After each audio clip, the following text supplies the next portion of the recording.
తిరుమలగిరి దగ్గర ప్రగతి నగర్ వద్ద శంకుస్థాపన చరిత్ర చేసిన చరిత్ర కామ్రేడు భీమిరెడ్డి నరసింహారెడ్డి గారికి ఉన్నది. ఆ తర్వాత అనేక పోరాటాలు అయోధ్య గారు చెప్పినట్టు ఆ కాలువ కోసం నిరంతరం కృషి చేస్తూ కాలువ నీరు చూసి తిరుగుతా గోదావరి జలాలు నీరు చూసి చనిపోతాయని చెప్పి అనేక సందర్భంలో ఇక్కడ అనేక సార్లు బిఎన్ గారి చరిత్ర మనందరికీ కూడా తెలుసు. కాబట్టి ఆనాడు బిఎన్ గారు చనిపోయిన తర్వాత అయోధ్య గారు అన్నట్టు ప్రభుత్వ జూనియర్ కళాశాలలో ఆ రోజు చేసినటువంటి మంత్రులు ఇప్పటికి కూడా మా దగ్గర వారి యొక్క జానారెడ్డి గారు, దామోదర్ రెడ్డి గారు, తర్వాత సుధాకర్ రెడ్డి గారు వీళ్ళంతా కూడా ఆ రోజు ప్రకటన చేశారు.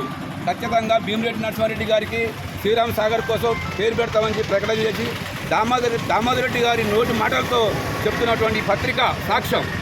కానీ ఈరోజు రేవంత్ రెడ్డి గారు తెలిసేలేకనా ఏదో తొందరపడి నిర్ణయాలు తీసుకున్న ఆ నిర్ణయాన్ని వాపసు తీసుకొని ఆ కాలువకు బిఎన్ గారి పేరు పెట్టాలని చెప్పి మేము డిమాండ్ చేస్తూ ఉన్నాం.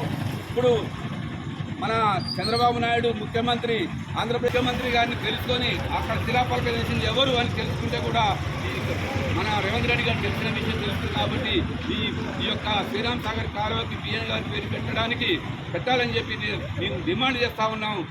వెంటనే వెనక్కి తీసుకొని ఈవోని వెనక్కి తీసుకొని శ్రీరామ్ సాగర్ రేపటి నుంచి తిరుమలగిరి ప్రగతి నగర్ దగ్గర అన్ని అఖిలపక్ష నాయకత్వంలో విలే నిరాహార దీక్షలు చేయడానికి కూడా మేము ప్లాన్ చేసుకుంటున్నాం. ఖచ్చితంగా సాధించే వరకు పోరాడతామని చెప్పి ప్రజలకు విజ్ఞప్తి చేస్తా ఉన్నాం.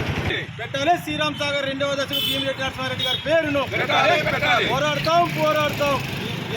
వచ్చేంత వరకు పోరాడతాం. బిఎన్ గారి పేరు పెట్టేదాకా శ్రీరామ్ సాగర్ 2వ దశకు భీమిరెడ్డి నరసింహారెడ్డి గారి పేరు పెట్టేదాకా శ్రీరామ్ సాగర్ 2వ దశకు భీమిరెడ్డి నరసింహారెడ్డి గారి పేరు పెట్టేదాకా